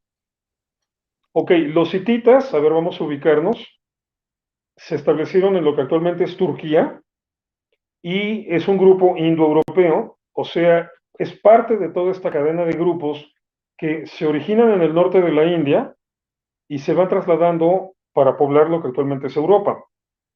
Entonces, bueno, para establecerse en lo que actualmente es Europa, Europa tiene sus habitantes aparte, pero los grupos indoeuropeos se originan en el norte de la India, por eso son indo, pero se van moviendo hacia el occidente y por eso son indoeuropeos. Los hititas son uno de los típicos grupos indoeuropeos de estas épocas. Entonces, los hititas eran de origen ario o de origen drávida, probablemente, o vinculados, emparentados con estos grupos del norte de la India. Entonces, es que, bueno, te lo pregunté bien porque pensé que me iban a preguntar de dónde eran los filisteos. Los filisteos venían de Grecia, pero los hititas venían, bueno, te estoy hablando de un pasado muy remoto, de miles de años atrás. Ahí sí no estamos hablando de, o sea, por ejemplo, cuando hablamos de los filisteos, en los tiempos del rey David, estamos hablando de gente que había llegado 300 años antes de Grecia, de las islas griegas. Cuando hablamos de los hititas, sí hablamos de miles de años atrás, habían llegado desde el norte de la India. Ok, Listo. ¿podrías dar una forma de resumen en sentido de cuáles eran los elementos que estaban ahí? Es que hay muchas preguntas sobre diferentes pueblos. Entonces, digo, la Torá habla específicamente de los filisteos, habla de los hititas, habla de los jebuseos. ¿Podrías nos dar, aunque sea un pequeño contexto histórico, si se puede? Sí, sí, sí, sí, sí. Vamos a hacer un repaso así geográfico de lo que había. Entonces, pensando en esta época de el Éxodo, los jueces, bueno, el Éxodo, Josué, los jueces y hasta el rey David, o sea, todo lo que hay allí. Bien, al principio tenemos dos grandes imperios que son en el sur el egipcio, en el norte el hitita, o sea, lo que actualmente es Egipto y Turquía. Y en medio una amalgama de pueblos medianos y chiquitos. Los asirios y los babilonios, en lo que actualmente es Irak o la parte oriental de Siria, digamos, serían como la otra barrera, los grandes reinos del oriente, todavía eran reinos medianos, todavía no era su época de expansión. Los grandes reinos son hititas en Turquía, egipcios en Egipto. Bien, en medio tenemos el territorio cananeo, que el antiguo Canaán abarca no nada más lo que hoy es Israel, sino también lo que hoy es el Líbano y un cachito de la parte de Siria que es costa, que da hacia el mar Mediterráneo. Eso es el antiguo Canaán. Ahora, los cananeos se dividieron en diferentes grupos, pero que tenían orígenes, digamos, comunes. Me refiero, por ejemplo, en el texto bíblico se nos va a hablar de los fereceos, o sea, Farsim, o se nos va a hablar de los Jebuseos, se nos va a hablar de los Gibeonim y se nos va a hablar de los Amorim, o sea, los amorreos. Todos estos grupos, en general, eran de origen amorreo. Los amorreos no son locales, los amorreos no son nativos de allí, los amorreos vienen de Mesopotamia. Eso chequen, hace una semana o dos que di la charla sobre Babilonia, chequen la información ahí, porque los amorreos se originan en hoy es Babilonia. El primer imperio babilónico, el de Hammurabi, fue un imperio amorreo. Hammurabi era un rey amorreo, pero en Babilonia. Luego, oleadas de migraciones amorreas llegan a establecerse a Canaán del Sur. Y ellos son los que van a fundar estos diferentes subgrupos. Entonces, todos estos grupos que son mencionados como los enemigos clásicos del pueblo de Israel, fereceos, jebuseos y amorreos, son básicamente de origen amorreo. En el norte, en el territorio de Líbano, predominó otro tipo de cananeos, que también son mencionados en el texto bíblico, son los horreos, le ponen en el español de las Biblias como la Reina Valera de 1960. El término correcto es hurritas y fueron un grupo que tuvo su reino, su propio reino en el norte de Siria, que era el reino de Mitanni. También se les conoce, históricamente el término correcto es en realidad mitanios, pero son también conocidos como los hurritas. Y cuando el reino mitanio también fue barrido, muchos de ellos se movieron hacia Canaán y ahí tuvieron una fuerte presencia, o sea, se volvieron parte de la sociedad cananea. Entonces, por eso también el texto bíblico menciona, aparte de los fereceos, jebuseos y amorreos, menciona a los horreos, o sea, hurritas, mitáneos, pero estos eran del norte, eran más predominantes en el norte. Y menciona también a los eteos, es decir, hititas, está igual mal transliterado. Los hititas, que ya expliqué, esos venían de Turquía y eran de origen indoeuropeo. Y tenemos por ahí a otros grupos cananeos que no hemos logrado identificar, los arqueólogos no han logrado todavía identificar plenamente cómo están sus vínculos históricos, y el más importante de ellos es Amalek. No queda claro si Amalek es un grupo cananeo clásico vinculado con los amorreos o si se trata de una tribu de nómadas del sur, más vinculadas con las tribus que luego le dieron forma a la nación árabe. Ahí tenemos otro combo de tribus. Tenemos, por ejemplo, a los del Valle de Jezreel o los del Monte de Seir, que El texto bíblico no menciona su nombre, habla de ellos, los menciona, pero nunca menciona su nombre. El nombre que la arqueología ha recuperado, hoy sabemos que eran los Shashu, o Shasu, o Sashu, Shasu. Ellos, al final, la idea predominante es que también ellos eventualmente quedaron asimilados al pueblo de Israel. Pero bueno, en un momento estuvieron ahí los Shasu. Pero ahí estamos hablando de los que iban hacia el desierto, la zona del desierto de Arabia. Y es la zona donde también van a estar los edomitas y los moabitas. Y estos grupos que, según el texto bíblico, se derivan los moabitas y los amonitas de las hijas de Lot y los edomitas de Esab, el hermano de Isaac, ¿no? Que es llamado Edom también por esta historia del plato de lentejas y el guiso rojo y todo esto, ¿no? Edom en hebreo antiguo es rojo, en hebreo moderno es Adom. Entonces, eh, tenemos entonces este tipo de pueblos. Reinos grandes, egipcios e hititas, en Egipto y en Turquía. Reinos medianos, asirios, babilonios, en lo que actualmente es Irak, un poquito de Siria, mitanios, en lo que es Siria. Y luego en medio, sobre todo en la parte que nos interesa, que es Canaán, todo un combo de grupos chiquitos, algunos descendientes de hititas, algunos descendientes de mitanios, o sea, los horreos, y otros descendientes o vinculados con los amorreos, o sea, amorreos, fereceos, jebuseos, gabaonitas, gibeonim. Luego, de lo que estuve hablando hoy, invasores griegos, filisteos, y luego, ya para el bloque de Arabia, están los amalecitas, los amonitas, los moabitas y los edomitas. Y bueno, los Shasu, que no son mencionados por nombre, pero se menciona las regiones donde ellos vivían. Eso es hacia grandes rasgos cómo estaba el panorama demográfico en la época.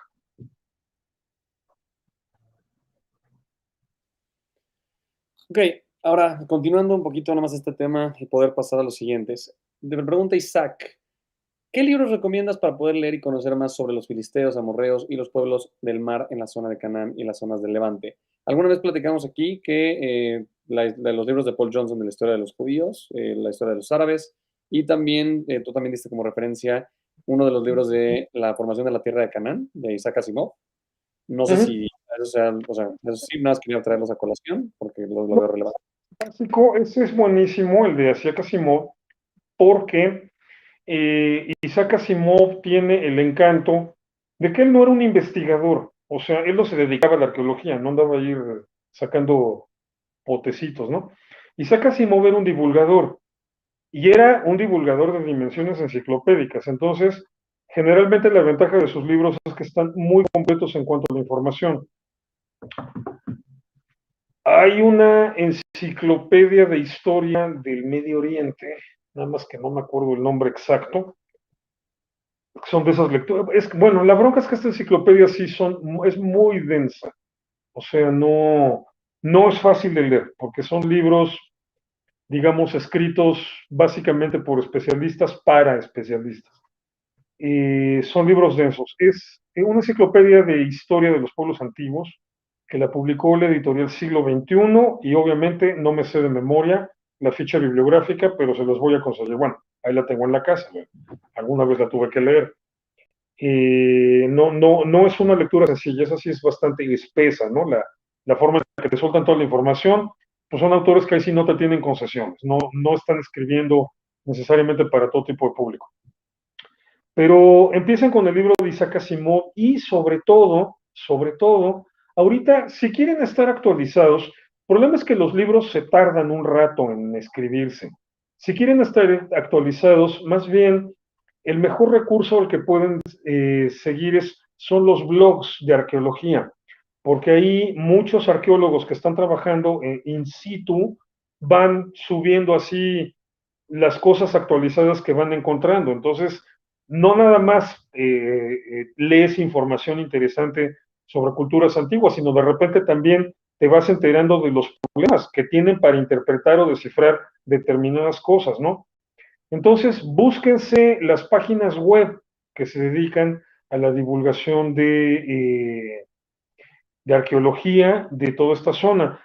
La forma más fácil de ir identificando estas páginas, que el problema es empezar a encontrar las primeras 3 o 4, ya una vez que encuentras esas 3 o 4, ya de ahí empiezas a ubicar más.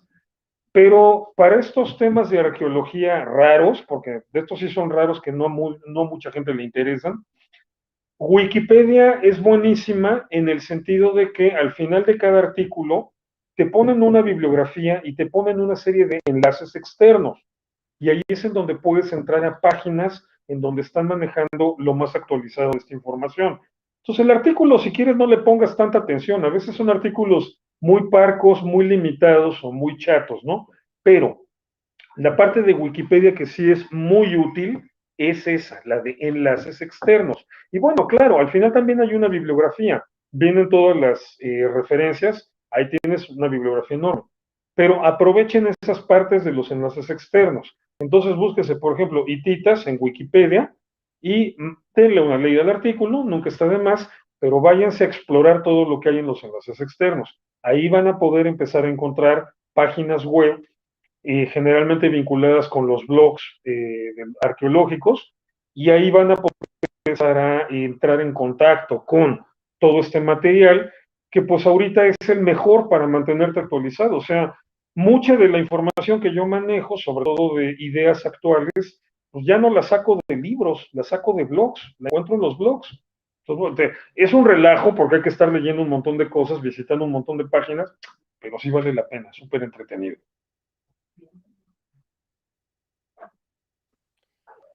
Ok, hay muchas preguntas todavía, así que vamos poco a poco, no se desesperen. Interesante. Es que hay muchas preguntas sobre justamente las civilizaciones o los pueblos de esas épocas. A ver, vamos con una de Lucy Michan. Justamente nos pregunta nuestra querida Lucy, ¿cada quien hacía sus comunidades en la época o estaban regidos por alguien? Es decir, ¿eran reinados? ¿Estábamos hablando de diferentes poblados? ¿Qué era lo común ahí? Había de todo. Hay, por ejemplo, en la zona de Mesopotamia, originalmente los sumerios se gobiernan en un sistema de ciudades-estado. O sea, cada ciudad es un reino autónomo, cada ciudad tiene su rey. Los acadios son los primeros que van a unificar en un imperio todo ese territorio. Ya desde ahí se va a establecer, digamos, la costumbre mesopotámica de establecer grandes reinos, y los más grandes van a ser, por supuesto, los asirios y los babilonios. Entonces, por ejemplo, ahí tenemos el caso de una región que desde muy antiguo ya se estructuran, digamos, de esta manera, como reinos grandes y a veces imperios. En Canaán o en las islas griegas es distinto. Ahí tenemos vigente el modelo de ciudades-estado, en Canaán por lo menos todavía hasta el siglo X, hasta que entra la monarquía israelita, y también se funda la monarquía fenicia. Pero hasta el siglo X, antes de la era común, todavía tenemos el modelo de ciudades-estado. Y en Grecia se mantuvo todavía, ¿qué? 7 siglos más, 6 siglos más. Entonces, había de todo. Esa es una de las partes complejas de estudiar toda esta antigüedad, que las estructuras políticas o las dinámicas políticas no eran homogéneas. Estaban los grandes reinos, como los egipcios, los hititas, los asirios, los babilonios, reinos más medianos, más pequeños como los mitáneos, y en medio de todo eso pequeñas naciones que o eran reinos muy chiquitos o eran regiones amplias como Canaán, todo lo que conecta desde Turquía hasta Egipto, pero gobernada por un sistema de ciudades-estados. Entonces, había, bueno, y en medio de todos ellos, grupos nómadas, ¿no? Como los beduinos. Entonces, había de todo. El problema ahí es que no siempre a los reinos les convenía, digamos, establecer un dominio completo sobre una zona por cuestiones económicas. O sea, no siempre te convenía conquistar. Entonces, por ejemplo, mientras un imperio le resultara más productivo, más eficiente, más lucrativo, nada más tomarte como vasallo, es decir, te imponía un cerco militar, te obligaba a firmar un tratado de paz que era, obviamente era un atraco, y entonces a partir de ese momento tenías que estar pagando tributos, pero no te conquistaban, o sea, no te invadían, no te atacaban, no te destruían, nada más te sometían a vasallaje. A veces las cosas se complicaban, entonces, bueno, tomaban la decisión de ya de plano invadir, destruir, arrasar, conquistar, pero es que eso implicaba que el reino conquistador luego tenía que reconstruir allí, y tenía que reconstruir y tenía que culturizar.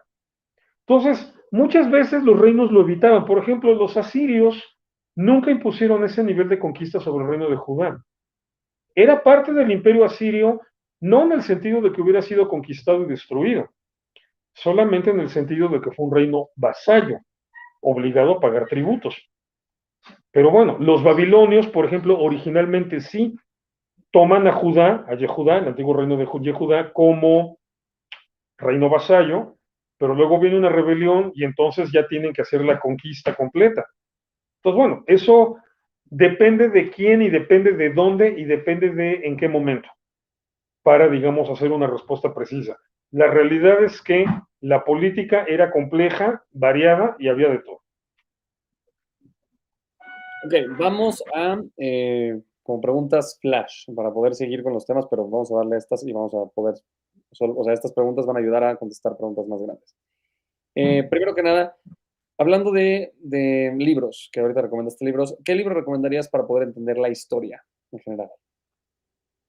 La historia, Ajá, la historia. así la historia en general. Qué buena ¿Cuál es pregunta. tu libro favorito? Sí, hay uno, bueno, yo, si quieres puedo darte uno que yo, o sea, de los que he leído, encontré uno que era muy, muy sencillo, que es un poco aburrido porque no tiene colores ni dibujos, pero está muy bien hecho, que se llama Esbozo de Historia Universal, de un Brom, se apellida Brom, Juan Brom creo que es, de hecho creo que es de la UNAM. Te da como un esbozo bastante, o sea, literal como es un esbozo, pero muy amplio, Ok. y creo que era muy bueno. No sé, tú te vas a tener uno mejor, evidentemente. Perdón, no, es que estaba, cuando me hiciste la pregunta, más bien estaba pensando en términos de filosofía de la historia, o sea, de cómo es la disciplina de la historia, cómo se entiende, Kant, no. para eso Ok, Kant. ok. Sí, sí es de historia universal. Ese es bueno, el esbozo de historia universal es bueno. Eh, ahí más bien, ahí más bien lo que les recomiendo es que le saquen provecho a las enciclopedias. Digo, porque de repente en un solo libro encuentras la información muy de pasada. Entonces, por ejemplo, ¿quieres meterte bien en serio a temas de historia, conocer historia universal? Ok, agárrate ese libro de esbozo de historia universal y ve los temas. Ve los pueblos, las naciones, las etapas, etcétera. Y luego, dale una leída, claro, pero luego vete agarrando todos esos temas y revisándolas en las buenas enciclopedias. Obviamente la británica es un referente. La enciclopedia Barça, que es una adaptación de la británica al español, o al catalán originalmente, luego al español, es también una buena opción.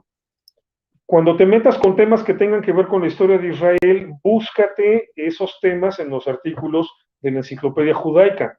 La enciclopedia judaica está toda en internet, aunque está en inglés. Enciclopedia judaica. Jewish Encyclopedia, más bien se llama así. Eh, entonces, agárrate este libro de esbozo de historia universal y lo lees, vas tomando los temas y luego, dependiendo de qué tanto tenga que ver con una región o con otra, te vas buscando los artículos en las enciclopedias. Ahí es en donde las enciclopedias son como el territorio intermedio, o sea, no tienen toda la exhaustividad de la información que te vas a encontrar en libros especializados, pero tampoco son tan limitadas como un libro que se llame Esbozo de Historia Universal. Entonces, es la enciclopedia, digo, es una de las cosas que más me choca, la manera en la que se ha dejado de usar por culpa de Internet. Las enciclopedias casi no se usan y son una herramienta buenísima. Si de lo que quieres es, generalmente a veces me preguntan, oye, ¿cómo sabes tanto de historia judía? Bueno, es que durante muchos años tuve el hábito de sentarme en tiempos libres, abrir la enciclopedia judaica castellana y ponerme a leer todo lo que pudiera. Y no tienes idea la cantidad de información que puedes aprender ahí.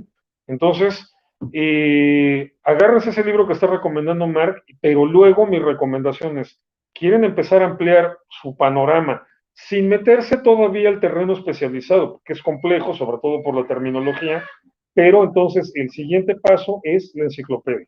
Y cuando sean temas que tienen que ver con la historia del pueblo judío, busquen la enciclopedia judaica en Internet. Ahí tienen artículos maravillosos. Y la ventaja de consultarla en Internet es que quienes la editan están haciendo el trabajo de actualización. O sea, enciclopedia judaica impresa es de hace como 50 años. La que yo tengo en mi casa es de hace como 60, 70 años. Y es una reliquia. O sea, ya le hace falta una actualizadita en muchos artículos. Pero bueno, cuando necesito buscar algo más actualizado, lo consulto en la Enciclopedia Judaica en Internet.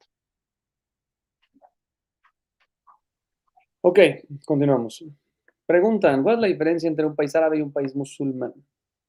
Entre un país árabe y un país musulmán, ok, todos los países árabes son musulmanes. El Islam es una religión y es una cultura. Lo árabe es una identidad étnico-histórica.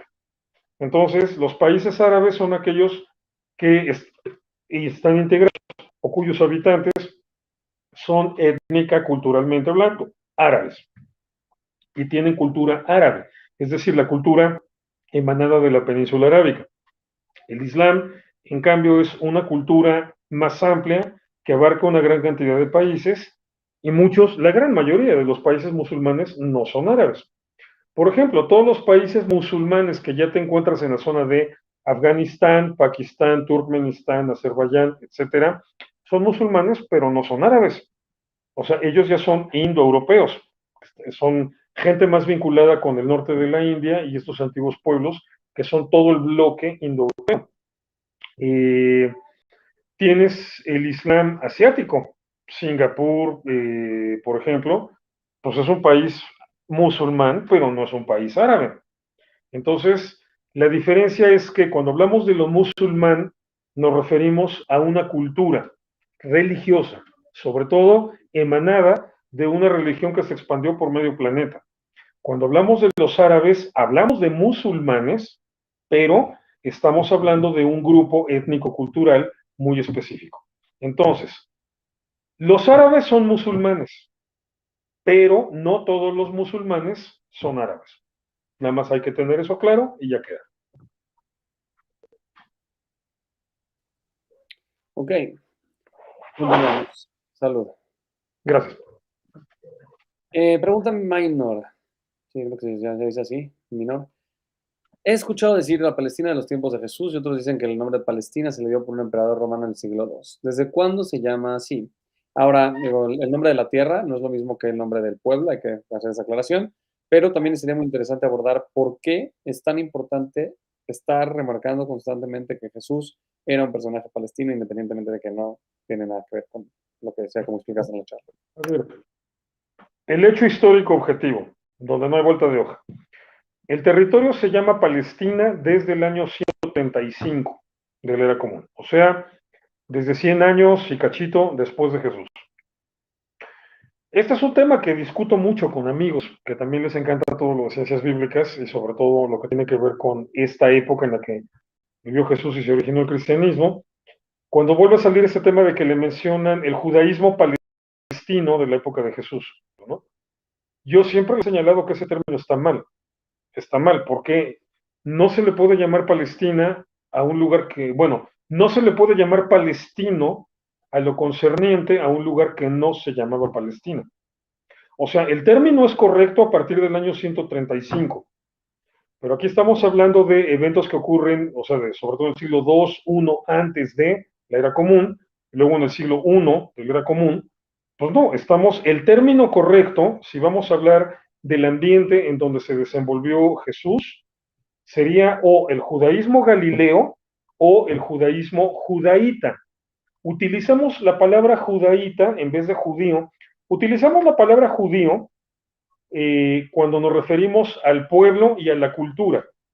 Y para poder diferenciar, porque a veces sí es importante marcar la diferencia, utilizamos el término judaíta para referirnos al territorio.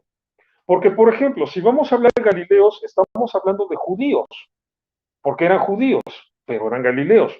Entonces, de repente tienes que hacer una diferenciación con los judíos judaítas, es decir, los que estaban en los alrededores de Jerusalén. Entonces, el término correcto para hablar del judaísmo de tiempo de Jesús es judaísmo galileo o judaísmo judaíta. El término judaísmo palestino, y esto es algo que siempre se los he señalado a mis amigos, digo, ya sé que es una convención de la academia, o sea que todos los académicos lo dan por sentado así, ya no le mueven el asunto, según ellos, para darse a entender, para dejar en claro, ¿no? Porque cuando hablamos del judaísmo de la época, no nada más está el judaísmo galileo o el judaísmo judaíta, está el judaísmo alejandrino en Egipto, y está el judaísmo babilonio, obviamente en Babilonia. Entonces, por eso sí es importante hacer estas diferenciaciones. Me dicen, no, bueno, la llamamos palestino por comodidad, ¿no? O sea, nada más para marcar la diferencia geográfica y ubicarnos. Les digo, sí, sí, eso lo sé, lo entiendo, me lo han explicado desde hace montones de años, décadas, literalmente. Pero siempre les señalo, no deja de tener un sesgo antisemita. Esa es la realidad. No deja de tener ese sesgo de, es que los judíos no nos caen tan bien como los palestinos. Sorry, es la verdad. Y me repelan, me dicen, pero al final lo tienen que admitir. Es la verdad. El término es incorrecto. O sea, no existe un judaísmo palestino del tiempo de Jesús. Existe un judaísmo palestino posterior al emperador Adriano. Ahí sí, claro. Así se llama. Así le pone Adriano por sus pistolas, por ser el emperador. Entonces, bueno, es Palestina.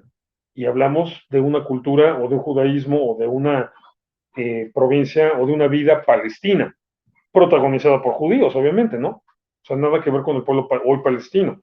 Pero el de tiempos de Jesús, sí hay que aclararlo, el término correcto es judaísmo galileo o judaísmo judaíta. Y bueno, alrededor está el judaísmo alejandrino y el judaísmo babilonio. Pero, buen punto, y bueno, hecha la aclaración, pasamos a la siguiente pregunta. Ok, pregunta Hanna. Si los filisteos venían sí, de Grecia, que a su vez terminó siendo influenciada por Roma, ¿los filisteos tuvieron alguna estructura parecida a la democracia romana? No, no, no, no. Cuando hablamos de los filisteos estamos hablando de mucho antes de Roma, o sea, de que Roma entrara en juego en la ecuación, digamos, del mundo helenístico, ¿no? O sea, Roma se va a imponer a los griegos ya en el marco de las guerras púnicas. O sea, cuando Roma va a mantener durante mucho tiempo una rivalidad muy fuerte con Cartago, que es un reino neofenicio en el norte de África. Y es en ese marco de derrotar a los cartagineses a lo largo del siglo II antes, antes de la era común. Más bien, desde el siglo III empiezan las llamadas guerras púnicas y terminan, son 3 guerras púnicas, terminan en la primera parte del siglo II antes de la era común. Ese, digamos, va a ser el lapso en el que Roma va a ir extendiendo su control y eventualmente va a conquistar toda Grecia. Cuando estamos hablando de los filisteos, estamos hablando de 800 años antes, 700 años antes. 700, 800, 900, 1000 años antes de que Roma se anexe Grecia. Entonces, por eso estamos hablando de griegos, me refiero a los filisteos, de griegos de la época micénica.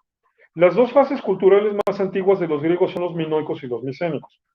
Entonces, los filisteos son de esa etapa, no de la etapa helenística. La etapa helenística se va a fundar con Alejandro Magno y luego Roma se va a integrar. Alejandro Magno la funda en el siglo IV, antes de la era común. Roma se va a integrar 200 años después, más o menos. Entonces, son dos etapas completamente distintas, la micénica y la minoica en la antigüedad, bueno, la más antigua la minoica, luego la micénica, y la helenística, que es donde ya viene Roma, en la, digamos, modernidad, ¿no? Para diferenciar. Entonces, aunque los filisteos tienen que ver con Grecia, no tienen nada que ver con Roma. No es la Grecia que tuvo el contacto con Roma, y por lo tanto, son griegos que no tuvieron conocimiento ni idea de lo que fue el modelo de la democracia ateniense, que ese va a venir en el siglo V, ¿no? En esta época, el siglo de Pericles, ¿no? Que le llaman, o sea, la época de esplendor de la cultura griega, en el siglo V, toda esta cuestión de la democracia ateniense es ya posterior a la desaparición de los filisteos. Ok, una de las cosas que también es importante es lo que nos pregunta nuestra queridísima Patti.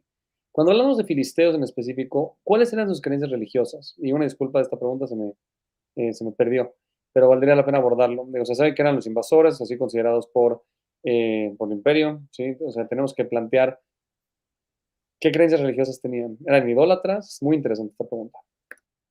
Bueno, es interesante porque cuando llegan como invasores, como pueblos del mar, pues evidentemente debieron tener una religión muy similar a la de Creta. O sea, el gran referente cultural e incluso religioso en la época es Creta, para hablar de las culturas minoica y micénica. Pero, bueno, los filisteos en este sentido debieron tener una religión muy similar a la religión cretense, que es la religiosidad griega, nada más que todavía en un estadio antiguo, ¿no? O sea, todavía no va a llegar este esplendor, repito, de la Grecia clásica, del siglo de Pericles, y digamos ya la consolidación de los grandes mitos. Pero en la religión cretense ya están todos los elementos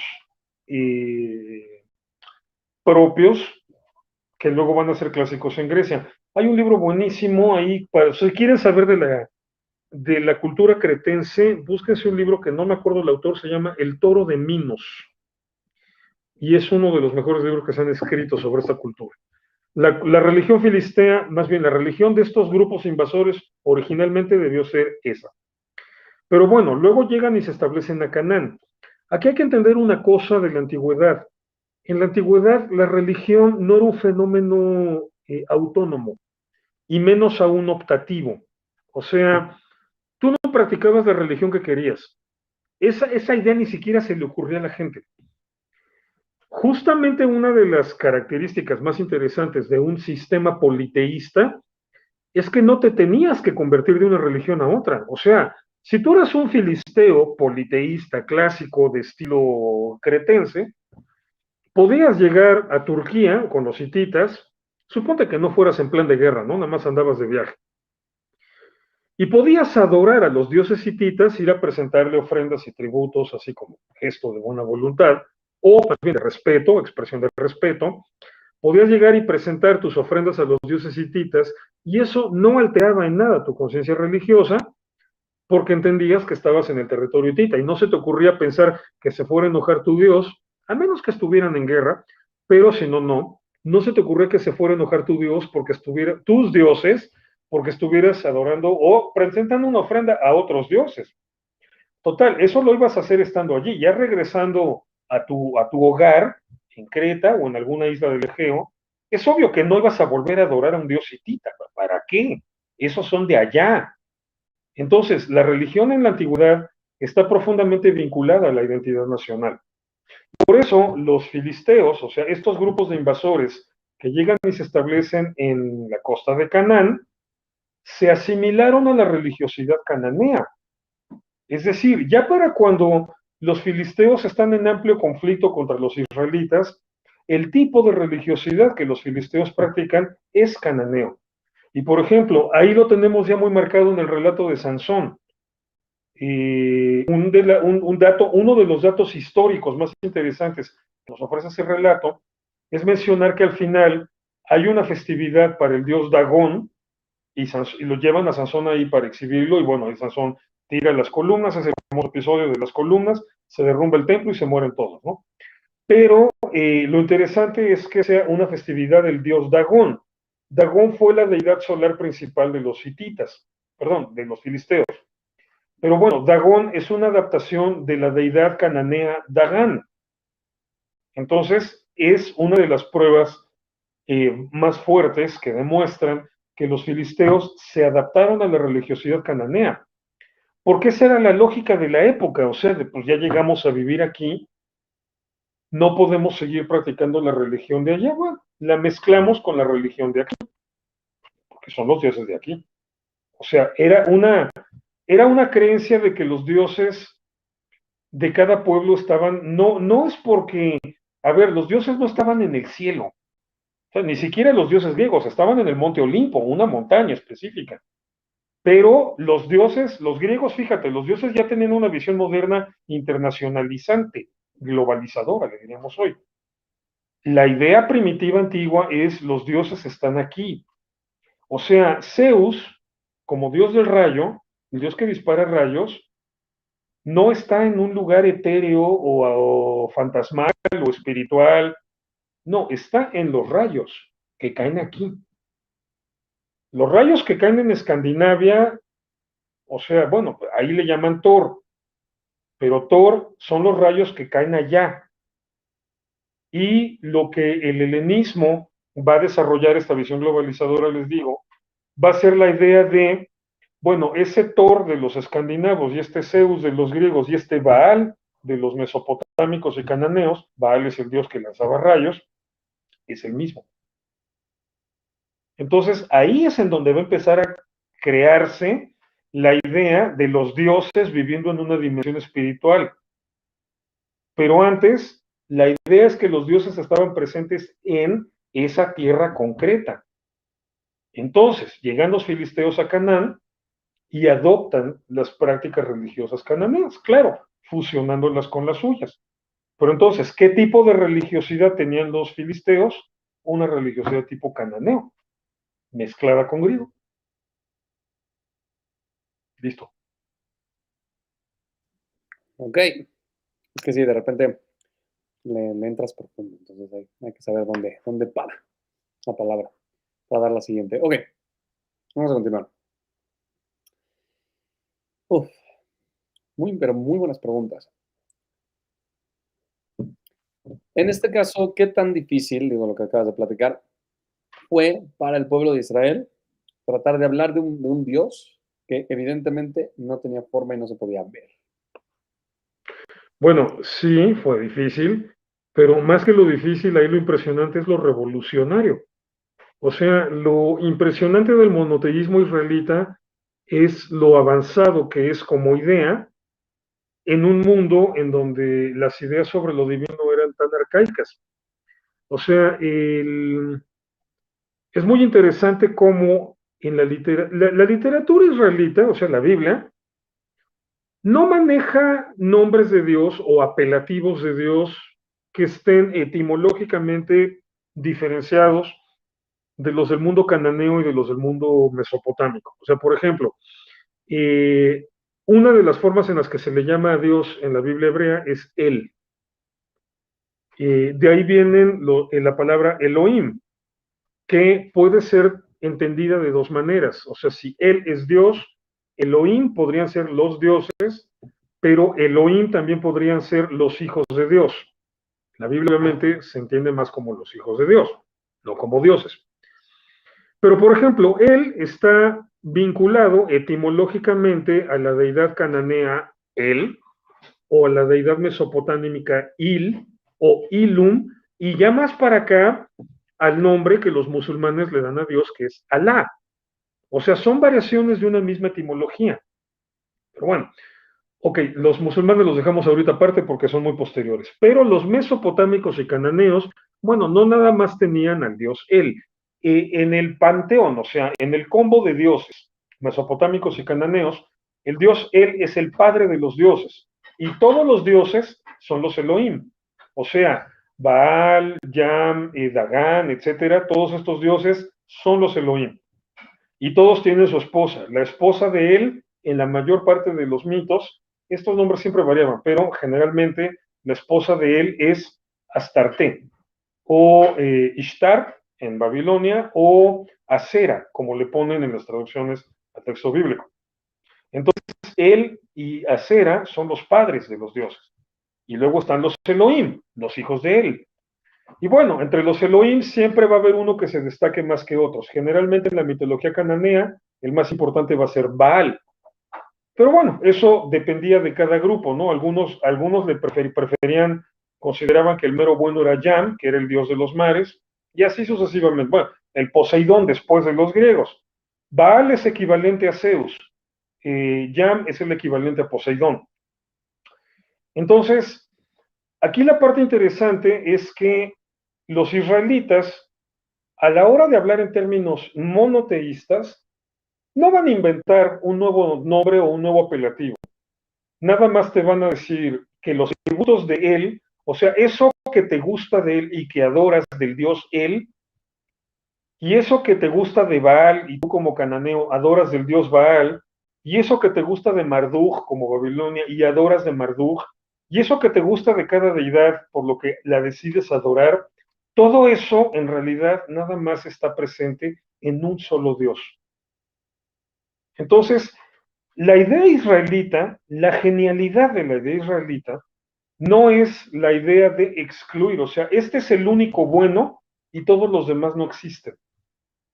No, es la idea de entender que todos los atributos divinos, el error de los demás pueblos es percibirlos dispersos. Y la genialidad de la idea israelita es entender que todo eso es parte de una unidad, que todo eso es uno, que eso es lo que significa el Shema. Oye, Israel, el Señor nuestro Dios, el Señor es uno. Y bueno, o sea, sí, fue difícil, no fue sencillo ir a contracorriente con todas esas culturas. Pero bueno, se logró, eventualmente se impone, y paulatinamente incluso ya el mundo helénico, vía cristianismo, va a asimilar gran parte de esa visión monoteísta originaria del pueblo judío. Como dicen, no, es que se la copiaron a los persas. No, no es cierto. No es cierto. ¿Por qué? Porque los persas, hasta la fecha, los mazdeístas o zoroastristas, no son monoteístas, son enoteístas. O sea, aceptan que pueden existir muchos dioses, pero ellos nada más adoran a uno.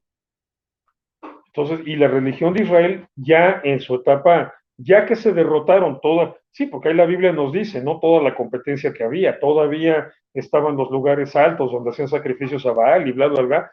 Sí, fue difícil, pero ya que el pueblo de Israel está unificado en el monoteísmo, es monoteísmo, no enoteísmo. Y los persas seguían siendo enoteístas. Entonces, no, eso no sacaron de los persas. Eso fue la evolución propia, la idea propia del pueblo de Israel. Ok, continuamos con las preguntas. ¿Habían otros pueblos monoteístas en el tiempo de los israelitas? Pregunta No, José. monoteístas no. Enoteístas había varios, eso sí. O sea, enoteístas fueron los persas, por ejemplo, y antes de los persas, en Egipto se intentó hacer una revolución enoteísta con Akenatón, y antes de Akenatón en Canaán ya había muchos grupos enoteístas. El enoteísmo parece haber sido una invención cananea. Es decir, ya los cananeos tenían la noción de que sí, había muchos dioses, los Elohim, pero nada más adoramos a uno. Eso está presente en varios grupos cananeos.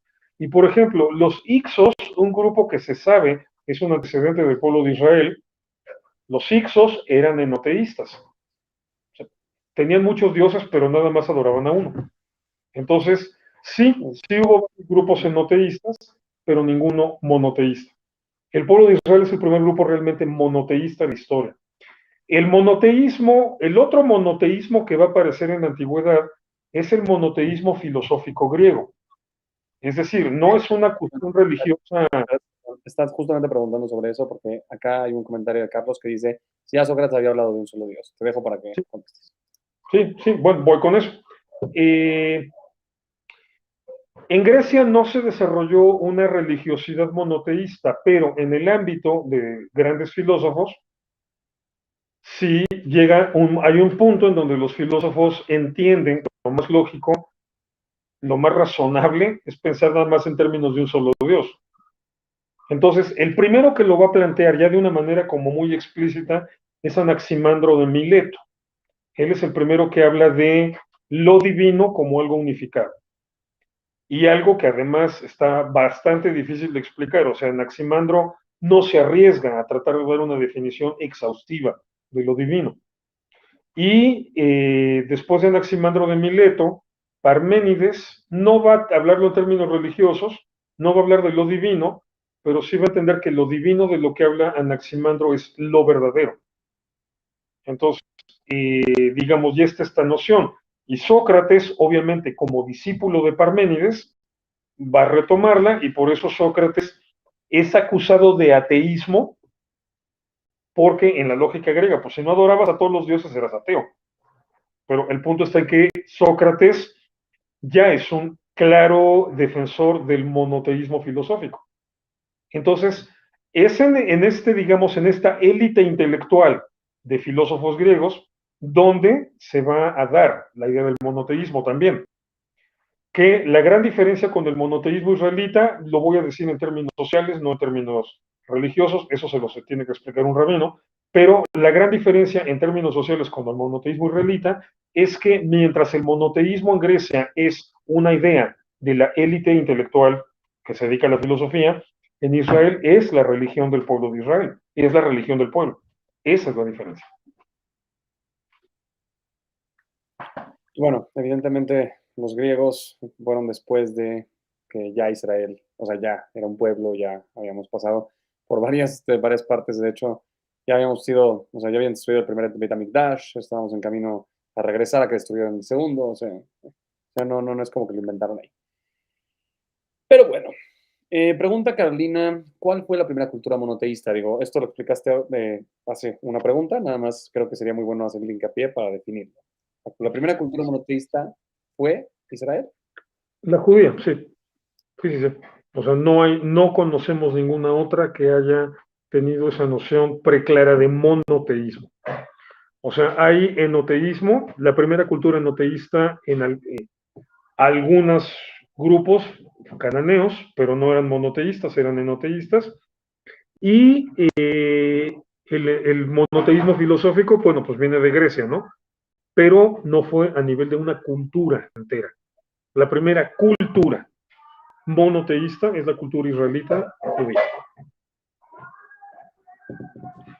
Ok, señoras y señores, hemos llegado al final de esta increíble transmisión, súper interesante, pero hay muchas preguntas relacionadas con monoteísmo en general, o sea, justamente. Entonces, me gustaría proponer, si es que tú quieres, queridísimo Irving, que la próxima semana empecemos el martes con un tema bien interesante y bien controversial, monoteísmo. Excelente. ¿Adelante? Creo que nada se Venga. explica, o sea, qué significa ello, para ver si podemos abordarlo, y si sí, pues ya contestamos todas las preguntas desde ahí. De mientras, señoras y señores, hemos llegado al final de esta increíble transmisión. Esperamos que tengan una tarde increíble, que les haya gustado también esta plática que fue súper interesante sobre la idea de los filisteos y los palestinos, su relación o falta de relación.